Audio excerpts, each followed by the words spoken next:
Chapter 1. Awakening in the shadows, the cold wind whispered through the tall trees, carrying with it the damp scent of the forest.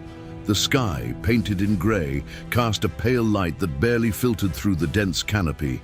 Amid a carpet of dry leaves and twisted branches, a man lay motionless, as if the earth itself had claimed him. His name was a mystery, both to himself and to the world around him. When his grey eyes opened, they were met by the silent vastness of nature and the crushing weight of ignorance. He rose slowly, muscles protesting each movement as if they had been dormant for far too long. His head throbbed in rhythmic waves of pain, and every attempt to recall who he was or where he came from led only to an agonizing void. He looked at his calloused hands, at the simple, torn and dirt-streaked clothes covering his body, and felt the vertigo of a disconnected existence. Staggering, he moved forward among the trees, instinctively seeking something he couldn't name. The forest seemed endless, a labyrinth of shadows and subtle sounds. At one point, a clearing opened before him, revealing a small stream snaking between stones. He knelt and gazed into the rippling reflection in the water. A young face marked by faint scars, eyes cold and alert, as if carrying a story the rest of his mind had forgotten. As he struggled to organize his fragmented thoughts, the sound of hurried steps cut through the forest's silence. Before he could react, a young woman emerged from behind a bush, breathless and carrying a basket of herbs, her large, attentive eyes fixed on him with a mixture of surprise and concern. Without hesitation, she approached and examined his wounds, murmuring comforting words he barely understood, as if his brain was struggling to process even simple meanings. The young woman, whom he would later know as Elena, helped him to his feet and led him along a winding trail to a small cabin hidden among the trees. The place exuded the scent of dried herbs and burnt wood. Every corner of the house seemed imbued with memories that did not belong to him, yet brought a strange sense of comfort. Elena tended to the man's wounds with firm hands, telling him about the region, a land forgotten on the maps, surrounded by dangerous forests and isolated villages. No one there knew who governed those lands, for the lords of old had vanished generations ago. Local history was made of whispers and superstition, and few dared question the ancient mysteries.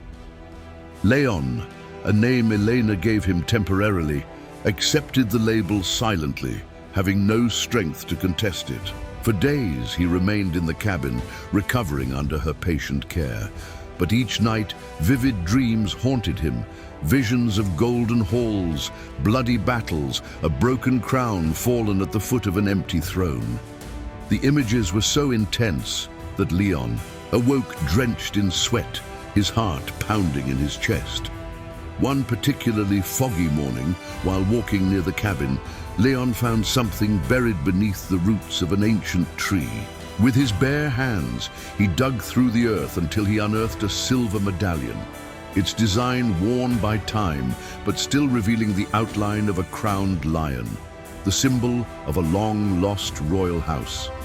As he touched the medallion, a wave of sensations overtook him, an immense hall lit by torches, reverent faces bowing before him, a deep voice calling him prince. The memories were still fragmented and confused, but one certainty throbbed in his chest. He was not merely a man lost in the forest. He had been torn from a place of legacy. Elena, upon seeing the medallion, showed a mix of fear and reverence. She explained that the symbol belonged to House Hartmann, a dynasty that once ruled the kingdom of Velmora before mysteriously vanishing amid wars and betrayals. In the minds of a few scholars and elders, the Hartmanns were more legend than fact, shrouded in myths of power and curse. Determined to find answers, Leon and Elena planned a journey to the ruins of Velmora, the old capital now swallowed by forest and time's shadows. Legends claimed the answers lay buried deep within the ruins, but also warned that ancient dangers still watched over what remained of the empire. As the setting sun painted the sky blood red, Leon felt, for the first time, Since his awakening, a spark of purpose ignited within him. He did not know what he would find in Velmora, but one thing was certain.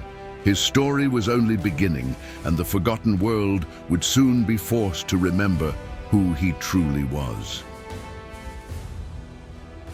Cliffhanger. For Chapter 2, Leon and Elena set off toward Velmora, unaware that mysterious forces have begun to pursue them, determined to stop them from uncovering the past. Chapter 2. The ruins of Velmora morning fog clung to the forest like icy fingers, making Leon and Elena's journey even more arduous. The paths seemed to multiply and shift direction, as if the forest itself were alive, trying to disorient them. With the medallion hidden beneath his shirt, Leon felt its constant pulse against his chest, a silent reminder of the mission now guiding them. Elena, with her natural sensitivity to the signs of the land, led the way, avoiding treacherous bogs and steering clear of beasts that hunted beneath the mist. Leon followed with steady steps, growing increasingly aware of the strength building inside him, as if the very ground recognized his presence and responded to it. The path to Velmora lasted several days. Each night, they camped beneath ancient trees whose twisted roots seemed to form forgotten words. The stars, veiled by clouds, offered no comfort, and the cold bit into their bones. During those long nights, Leon's mind plunged into blurry thoughts, where flashes of memory would emerge briefly. A great marble hall, voices echoing in acclamation, treacherous eyes lurking in shadows. When at last they caught sight of Velmora's first remnants, the scene was even more striking than legend had suggested. Broken towers jutted through the overgrowth like the teeth of a sleeping beast. Crumbling walls covered in ivy and moss hinted at the grandeur this place once held. The air hung heavy, saturated with the memory of all that had been lost. Elena looked at Leon with apprehension, as if she sensed that each step toward those ruins brought them closer to something that could never be undone. Still, neither of them hesitated. Leon knew with an instinct deeper than thought that his identity was tied to these forgotten stones. As they crossed the fallen gates, they were met by an oppressive silence. Not even birds dared sing among these ancient walls. They passed down a boulevard lined with broken statues and dry fountains as shadows danced at the edge of vision. It felt like walking through the tomb of an age. At the heart of the ruins, they found a large central square. There, a half-destroyed monument still stood, a royal figure holding a sword and wearing a crown. The crowned lion etched at the base confirmed it was a tribute to House Hartmann. Leon approached, placing his hand on the cold marble, and felt a wave of conflicting emotions: pride, sorrow, longing, and fury. As they explored, they failed to notice they were being watched. From the shadows, attentive eyes followed their every move. Hooded figures, silent as phantoms, emerged and vanished. Between shattered columns, an ambush was being laid. Leon and Elena entered a building that once appeared to be a grand assembly hall. Its nearly disintegrated doors gave way to a dim interior where scraps of faded tapestries still clung to the walls. In the center, beneath, faint light filtering through ceiling cracks, rested a broken throne, like a fallen crown from the heavens. As Leon approached, he felt a strange vibration in the air, as if the ruin itself responded to his presence. When he touched the arm of the throne, a vision seized him.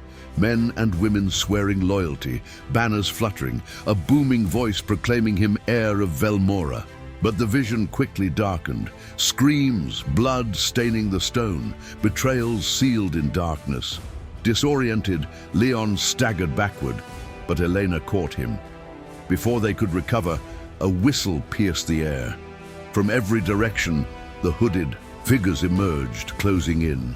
Armed men, their faces hidden beneath dark hoods, carried curved blades that glinted in the dim light. Their leader stepped forward, marked by a sigil embroidered on his cloak, a serpent coiled around a dagger. His cold, calculated voice echoed through the ruined hall, declaring that Leon bore a burden that no longer belonged to him. The past, he said, should remain buried, and the ghosts of Hartmann should not return to disturb the new order. Leon realized then that his search had awakened forces determined to keep Velmora forgotten. Not only creatures of shadow, but men who profited from the Empire's fall, reshaping their own dominions from its ashes. Unarmed and outnumbered, Leon and Elena knew they couldn't fight. They had no choice but to flee. A silent signal between them was all it took. With a burst of speed, they dashed toward one of the side exits, dodging blades and sprinting through the ruined streets. The pursuit began, relentless. The hooded men chased them like starving wolves. Leon felt each heartbeat pounding like a war drum, driving him forward. Now more than ever, he understood.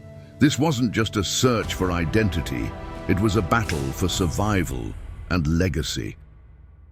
As the forest swallowed the ancient stones behind them, Leon cast one final look back at Velmora, silently vowing to return. He would make the stones sing the name Hartmann once more, not as a memory of fallen glory, but as the herald of a new age. Cliffhanger for Chapter 3. Taking refuge in the forest, Leon and Elena encounter a mysterious old man named Victor, who claims to have served House Hartmann and holds secrets that could change the fate of the kingdom. Chapter 3. The Shadow Keeper. The forest seemed even denser and more hostile as Leon and Elena pushed forward, their hurried steps parting thick branches and twisted roots. The sound of their pursuers echoed in the distance, mingling with the rustle of leaves and the hush of the wind. Every breath was a harsh reminder of their peril, and each movement carried the urgency of escape. For hours they fled, crossing misty ravines and rocky hills where the ground crumbled beneath their boots. The forest offered no end, its trees closing around them like the walls of a living prison. Still, Leon's resolve held firm. He knew that abandoning this path would mean losing more than just his identity. It would mean the death of the legacy he was beginning to understand as his own. When they finally stopped, night had already fallen. The moon, a thin blade in the clouded sky, offered little light. They camped between two stone outcrops, sheltering from the wind. There, in that fragile silence, Elena tended to the superficial wounds they had sustained. Her hands, though weary, were steady, and Leon felt an unfamiliar peace in her presence. Exhaustion soon overcame the night watch. Wrapped in rough cloaks, they fell asleep to the distant call of owls and the restless stirring of branches. But the peace would not last. Before dawn, the sound of soft footsteps stirred them. Leon reached for a fallen branch, ready to defend, but no enemy appeared. Instead, a lone figure emerged from the mist, a man cloaked in grey with a long white beard and hair like tangled roots. He leaned on a carved wooden staff, marked with ancient runes, his eyes sharp and knowing, like those of a wolf in winter. Without fear, the stranger studied Leon before speaking in a rough voice, like wind through dry leaves. He introduced himself as Victor, a hermit who had long lived in the forest and who, long ago, had served House Hartmann as a minor counselor. Leon remained wary, but Victor sensed his hesitation. From within his cloak, the old man drew an aged ring, bearing the same crowned lion emblem as Leon's medallion. The sight of it struck Leon like a blow to the chest, stirring fragments of memory he couldn't quite grasp. Victor explained that after the fall of the Empire, many loyal to the Hartmanns had been hunted down and killed. A few, like him, had survived in hiding, keeping the secrets of the royal bloodline alive in small acts of resistance. For years, they had watched and waited, hoping that one day an heir would return. According to Victor, Leon's appearance was no coincidence. Dark forces had conspired to keep him from his destiny, burying his existence under layers of forgotten spells and manipulated truths. That he was still alive was itself a miracle, a testament to the power that flowed in his veins. Victor led them to a hidden cave deep in the forest, its walls carved with ancient runes and lined with relics of House Hartmann. Old maps, pieces of corroded armor, and scrolls tied with leather bands told a story the world had tried to erase. As Leon touched each item, he felt history pulse through his fingertips. These were the silent witnesses of a lost era, and their weight settled heavily on his shoulders. He was not merely a man seeking the past, he was the symbol of its return. Victor revealed more. Damien Blackwood, the man who now sought Leon's destruction, had once been a minor noble under the Hartmann reign. Ruthless and cunning, he had betrayed the crown and established his own rule, wiping out any who might challenge him. To confront Damien, Leon would need more than strength. He would need allies, knowledge, and the symbols of true sovereignty. The first step, Victor said, was to find the legendary sword of Althar, a weapon forged for the kings of House Hartmann, lost when the capital fell. Legend held that the sword would only be wielded by the rightful heir, refusing to serve an unworthy hand. The destiny of Leon now intertwined with the search for the sword. The pieces of the past were moving, and their enemies would not wait passively. Every passing moment strengthened those who wanted him forgotten. As night fell again and the cave filled with the flicker of firelight, Leon swore silently that he would not fail. He would find the sword, claim his birthright, and restore the honor of the Hartmann name. Cliffhanger for Chapter 4. Leon, Elena, and Victor set out to find the sword of Althar, but are pursued by bounty hunters sent by Damien, determined to stop them before they reach the sacred mountains. Chapter 4. Echoes in the sacred mountains. The first light of morning barely pierced the thick clouds as Leon, Elena, and Victor began their journey toward the mountains of Althar. According to Victor's worn and age-stained scrolls, the legendary sword had been sealed there centuries ago, hidden among the peaks and valleys, protected by ancient oaths and forgotten magic. The path was harsh and unrelenting. They left behind the thick forest and entered a region of stony hills, where the wind howled ceaselessly, whispering mournful songs between rocks and crevices. The terrain grew more treacherous with every step, demanding strength, endurance, and unwavering will. Their clothes were worn, their supplies dwindling, and their hopes flickering under the weight of uncertainty. Victor led them with surprising vigor for a man of his age, his staff tapping rhythmically against the stone as he guided them along nearly invisible trails. During their brief pauses, he would share fragments of the past, tales of ancient kings, fallen citadels, and the power once held by the Hartmanns. Each word fanned the flame within Leon, anchoring him further into the legacy he had inherited.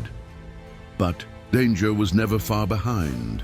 Since they had left the forest cave, they had sensed the presence of others. Eyes in the distance, movements among the rocks, shadows that mirrored their pace. They were being hunted. Bounty hunters dispatched by Damien Blackwood, tasked with ensuring Leon never reached the sword.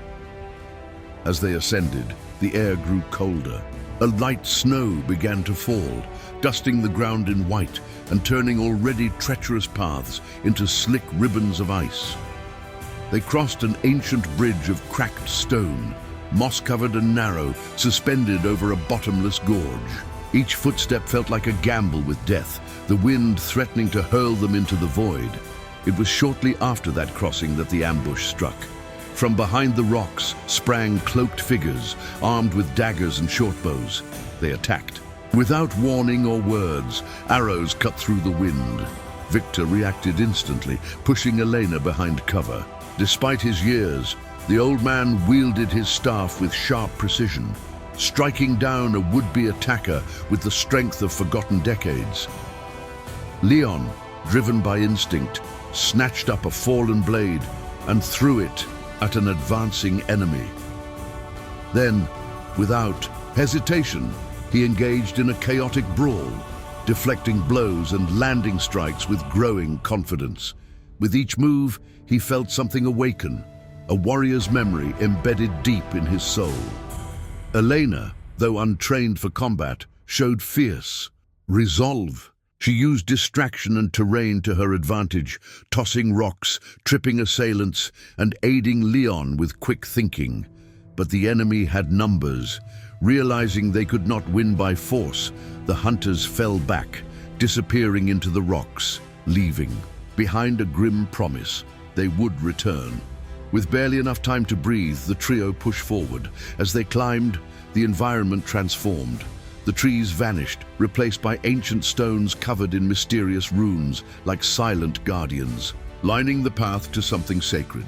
Victor explained they were now entering the territory of the Order of Althar, a long-lost brotherhood sworn to protect the sword and the royal line. At the crest of a ridge, they found the entrance to a hidden crypt carved into the mountains. Vase, it appeared as a narrow crevice framed by two statues of armored warriors, their stone faces weathered but still regal, their swords crossed in eternal vigilance. The air that flowed from within was heavy, dense with the scent of earth and the weight of time. Victor cautioned them. The place was guarded not just by physical traps, but by tests of the soul. Only the rightful heir could pass the spiritual trials that awaited within. Standing before the entrance, Leon felt the weight of fate tighten around him. He gripped the medallion beneath his tunic, its pulse now stronger than ever. Every part of him screamed that this place mattered, that within its stone heart lay the truth of who he was meant to be. With a steady breath, he stepped forward into the darkness, ready to face the legacy that called to him from the mountain's depths. Cliffhanger for Chapter 5. Inside the crypt, Leon must face the spiritual trials of the Order of Althar, where his deepest fears and doubts will take terrifying form. Chapter 5. The Trials of the Crypt. The interior of the crypt was a chasm of silence and darkness. The narrow entrance soon gave way to vast corridors carved into the mountain's core, the walls etched with ancient reliefs now cloaked in dust and moss. Every step Leon took echoed like whispers of ghosts long buried. Victor held a flickering torch, its flame casting trembling shadows that danced along the walls. The air was damp and heavy, thick with the scent of stone and a lingering trace of incense, as if ancient rituals had never truly ended. The silence was so absolute that the sound of breathing felt like a violation of sacred ground. This crypt was no ordinary tomb. It was a sanctuary, crafted to guard something sacred. As they moved deeper, the carvings told the story of the Order of Velthar, knights swearing eternal loyalty, kings anointed under falling stars, and the forging of the Sword of Althar in the fire of the purest oath. Suddenly the corridor split into three paths. Victor, consulting runes etched into the stone, guided them to the central passage. He warned that from this point on, the trials would begin, and that only Leon was meant to continue. This was a journey meant to test the soul of the heir alone. With a final look at Elena and Victor, Leon stepped forward, armed with nothing but a trembling torch and the resolve in his chest. The deeper he walked, the heavier the darkness became. And then, without warning, the flame of his torch was extinguished, as though an unseen hand had blown it out. He stood motionless, heart pounding beneath his ribs, surrounded by utter blackness. Then, the trials began. First came the voices, familiar, distant, calling his name, mingled with screams and whispers of betrayal. Images erupted in the dark. Elena captured, Victor struck down, the Hartmann sigil in flames, reduced to ash. Fear clawed at him, pressing against his lungs like water filling a drowning man's chest. The temptation to yield, to abandon the pain of memory was overwhelming. But Leon, summoning every ounce of will, refused. He knew these visions were false, phantoms meant to break him. He would not bend. As he defied the fear, the darkness shattered like glass, giving way to a new chamber. There, embedded in the wall, stood a massive silver mirror framed in gold. Yet the reflection it offered was not Leon as he was. Instead, it showed a king seated on a golden throne, eyes hardened with cruelty, hands stained with blood. Around him, people suffered. The empire rotted beneath his rule. It was the second trial, pride, the seduction of power without purpose. Leon approached the mirror, studying the twisted image of what he might become. For a long, silent moment, he let the vision burn itself into his mind. Then, with calm resolve, he turned his back to the mirror. As he did, a hidden passage opened in the wall behind him, revealing the final path. The last chamber was circular and vast, lit not by flame, but by a bluish light that seemed to emanate from the stone itself. At the center stood a white marble pedestal, and upon it rested the sword of Althar. The blade seemed alive, pulsing with a serene, ancient energy. The hilt was unadorned, save for the crowned lion carved at its base. The blade shimmered as though lit from within by the truth of 1,000 unbroken promises. Leon approached with reverence, every fiber of his being resonating with the presence of the sword. As he reached out, a warmth wrapped around his fingers. The sword welcomed his touch, not with fire or violence, but with quiet recognition. As his hand gripped the hilt, a surge of visions overwhelmed him. Childhood laughter, a castle's halls, faces of kings and queens, his ancestors, passing him an invisible flame. With steady breath, Leon raised the sword. The blade flared with light, filling the chamber with a brilliance that banished every shadow. A sound followed, deep and resonant, not of men, but of the mountain itself, as though the very stone had acknowledged the return of its rightful master. At the crypt's entrance, Victor and Elena turned as the chamber behind them filled with radiant light. Leon emerged, sword in hand, his gaze no longer lost but anchored in purpose. The heir of Velmora had awakened at last. Cliffhanger for Chapter 6. Now bearing the sword, Leon becomes Damien's prime target. A deadly trap is set to crush him before he can gather more allies. Chapter 6. The snare of betrayal. The biting cold of morning clung to the trio as they left the crypt behind, their footsteps firm against the frozen ground of the mountain slopes. Leon carried the sword of Althar strapped to his back, the sacred blade a tangible weight and an ever-burning call in his blood. Elena walked beside him, eyes sharp on the horizon, while Victor, though visibly tired, showed no sign of yielding. As they descended from the peaks, the land gradually shifted from icy heights to rolling hills covered in patches of green. Twisted, forests stretched below like a dark sea, and trails veered off in every direction. Yet Victor knew the way. He led them toward an ancient sanctuary, a forgotten place once sworn to House Hartmann, where old loyalties might still survive. Tesheru, world seemed different now. The sky, once cloaked in cloud, opened up with pale light, as though nature itself acknowledged the return of the sword. But with it came a growing tension. Leon felt it in the wind, in the silence between branches, in the unseen eyes tracking their every move. After 2 days of steady travel, they reached a desolate plain, where wind roared between fields of broken stone and withered brush. At its center stood the Sanctuary of Oaths, a time-worn structure with cracked pillars and faded symbols carved into its crumbling walls. Victor explained that long ago, lords and knights pledged eternal loyalty to Velmora within these very stones. If any trace of that loyalty endured, it would be here. But hope swiftly turned into betrayal. From the sanctuary's dark corners emerged armed men clad in black, their cloaks bearing the silver serpent. Damien Blackwood's sigil. Swords flashed and bows tensed. Leon barely managed to pull Elena behind a collapsed pillar when the first arrows flew. The trap had been carefully laid. Damien had not only predicted their path, he had corrupted those who once claimed allegiance to the Hartmanns. He did not merely seek to stop Leon.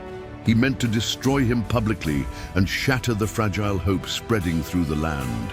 Victor, recognizing the danger, fought with astonishing skill for his age. He wielded his staff like a weapon of precision, fending off attackers with fluid movements. Leon, with the sword of Althar now in his hands, felt it vibrate with a fury that echoed his own. His strikes were swift and deliberate, each motion guided by something deeper than memory, instinct carved into his blood. Elena, though not a warrior, proved fearless. She moved through the battlefield with agility, disrupting foes and creating space for Victor and Leon to strike. Still, the enemy's numbers were overwhelming. Retreat was their only chance. In the chaos of the withdrawal, the unthinkable happened. As Leon shielded Victor from a blade, a shadow struck from behind. A dagger sank deep into Victor's back. The attacker was someone they had trusted, Marcus, a man once believed to be a loyal knight of the Hartmanns. The betrayal cut deeper than the steel. Victor collapsed, his final breath a silent message. Passed through the pain in his eyes. Rage and grief surged through Leon as he struck at Marcus, but the traitor slipped into the shadows before he could be caught. There was no time to mourn. Bloodied and breathless, Leon and Elena fled through the ruins, escaping into the wild. They found shelter in an abandoned watchtower at the plain's edge. There, as they tended their wounds and wiped away the remnants of battle, Leon vowed that Victor's death would not be in vain. The mission had changed. Damien would fall, the traitors would be exposed, and Velmora would rise not from bloodlines, but from truth and justice. The sword of Althar rested at his side, its glow now faint, as if sharing in their mourning. In the distance, the sky burned red, fires lit by Damien's men to mark their false victory. But Leon knew the fire within him burned hotter. He would not stop. A true king is not crowned in gold, but forged in loss. And Leon Hartmann had only just begun. Cliffhanger. For Chapter 7, Leon begins gathering hidden allies from the lands under. Damien's rule, preparing for an uprising that may decide the fate of Velmora. Chapter 7. The flame of rebellion time had begun to accelerate. Victor's death and Marcus's betrayal had left deep wounds in Leon's spirit, but they had also tempered his resolve into steel. In the cold night spent within the watchtowers, crumbling walls, he and Eleanor began drafting the first outlines of a bold plan to awaken the rebellion that still slumbered in the hearts of those who remembered the old empire. The territories surrounding them were under the control of lords, loyal to Damien Blackwood. Entire villages lived under the weight of unjust taxes, and hope had long become a memory. Leon's first challenge was immense. He needed to win the trust of people who had buried their dreams beneath the ashes of the past. With Elena by his side, Leon traveled from village to village, not as a prince demanding allegiance, but as a man willing to fight beside the people. He helped rebuild burned homes, protected travelers from mercenaries hired by corrupt lords, and spoke quiet truths in places where fear had silenced generations. The truth that House Hartmann still lived, that Velmora could rise again. In each village, seeds of hope took root. Tired warriors stepped forward, farmers hid weapons beneath their cloaks. Elder storytellers reminded children of the days when the crowned lion flew high. But Damien was no fool. His spies tracked every whisper. In response to the growing threat, he orchestrated a new trap in the city of Derath, one of the largest under his rule. Under the guise of a public celebration, he planned to lure Leon and execute him before the people's eyes, smothering the rebellion before it could spread. Leon knew it was a trap, but he also understood it was an opportunity. If they could turn Damien's spectacle into an uprising, they might ignite a revolution. Elena and a band of newly allied fighters helped him plan. They slipped into Dirath, hidden among merchants and pilgrims. The city was a labyrinth of narrow alleys and guarded plazas, its soldiers watchful, their fingers always near their swords. The central square, prepared for the great proclamation, had been transformed into a stage. Black banners flew where the lion once roared. At the center stood a platform where Damien intended to reveal Leon and label him a traitor to the realm. The day dawned beneath a heavy sky. Leon, disguised in a simple cloak, stood among the crowd. Elena, watching from a rooftop nearby, waited for the signal. When Damien stepped onto the platform, his robes gleaming, his smile as sharp as a blade, Leon's fury boiled to the surface. As the false lord spoke of peace and prosperity, Leon unsheathed the sword of Althar. Its glow pierced the gloom like a sunburst. Gasps rippled through the crowd. Then came shouts, recognition, disbelief, awe. The legend had returned at Elena's signal. Dozens of villagers and hidden warriors drew their weapons. Foreshadowed rebellion turned to full eruption. Leon surged toward the platform, cutting through guards with swift, elegant strikes. Each move of the sword echoed with righteous fury. Elena, leading her flank, kept archers at bay, covering their advance. Dirath's people, inspired by the sight of Leon and the sacred sword, joined the revolt. Armed with little more than tools and courage, they overwhelmed Damien's soldiers. Realizing the battle was lost, Damien tried to flee, but Leon, with his allies, cornered him in the courtyard of the city hall. There, surrounded by those who once feared his name, the traitor was defeated. Damien, desperate, pleaded with words. He offered gold, peace, titles, but Leon had no need for lies. The time for talk was over.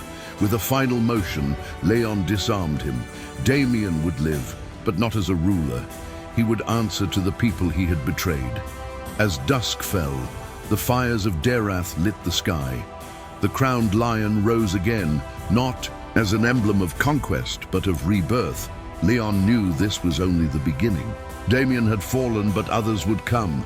The war was not over, but on that night, under the smoke-colored sky and the cries of a people reborn, the first victory had been won. Cliffhanger for Chapter 8. After the triumph in Dirath, Leon leads a final siege against the last stronghold of resistance, where a revelation about his past will change everything. Chapter 8. The echo of Velmora. The sun rose over Dirath, painting the blood-stained streets and battered walls in gold. The black banners of Damien Blackwood lay torn in the gutters, replaced by hastily sewn flags, white cloths bearing the crowned lion, a symbol reborn from ashes. Leon Hartmann stood at the center of the city square, surrounded by a silence thicker than victory. But he knew the war was far from over. Dirath was a beginning, a spark. The flames of rebellion now crackled across Velmora, but there were still enemies hidden in strongholds built from betrayal. Lords who had sold their souls to power still clung to their keeps. The sword was drawn, but justice remained unfinished. Elena stood at Leon's side, her face bruised by battle, yet glowing with quiet pride. Around them, an army formed, not one of polished armor and royal banners, but of smiths, farmers, and warriors reborn. A force not bound by gold or fear, but by a shared oath to a better realm. Their path led south to the fortress of Cinderoth, the last bastion of those who had helped destroy House Hartmann. Built from black stone atop jagged hills, Cinderoth loomed like a wound in the landscape, its towers veined with ancient scars and its gates sealed with iron and greed. The march was long. Through burned fields and haunted forests, their army grew. Refugees joined the ranks, some carrying nothing but stories, others carrying swords hidden for generations. Old knights returned, dragging rusted armor from barns. Young dreamers walked beside them, eyes alight with the belief that the kingdom could be reborn. As they neared the fortress, Leon could feel the weight of it pressing upon him. Cinderoth was more than a fortress. It was a symbol of the kingdom's death. To conquer it would be to bury the past and raise something new. The siege began under a full moon. Storm clouds gathered as if mourning what was to come. Fire and rain mingled. The rebels hurled everything they had at the black walls, and in return came arrows, fire, and boiling oil. The defenders fought like animals with their backs to a cliff. But Leon had come prepared. Using maps left by Victor, they found a forgotten tunnel beneath the keep. As lightning cracked the sky, Leon led a strike force through the darkness. Mud and stone clung to their boots. Water filled the passage. But when they emerged inside the fortress, they brought with them the end. Within those cursed halls, every step was a battle. Leon fought as if the ghosts of his ancestors guided his hand. Eleanor stood beside him, a fury wrapped in grace. Rebels flooded the corridors. The walls trembled with the weight of reckoning. In the tower's highest chamber, Leon confronted Marcus, the knight who had betrayed them all. No words passed between them. Their blades spoke, rage and regret in every clash. Marcus fought not as a coward, but as a man lost in his own choices. In the end, Leon struck him down, not with hate but with finality. Cinderoth fell before dawn. As sunlight broke through the clouds, the gates opened not with surrender, but with rebirth. The last lords of corruption were seized. The people, weary but unbroken, stepped inside the walls that once kept them out. Leon stood before them, the sword of Althar gleaming in his hand. The elders offered him a golden crown, but he refused.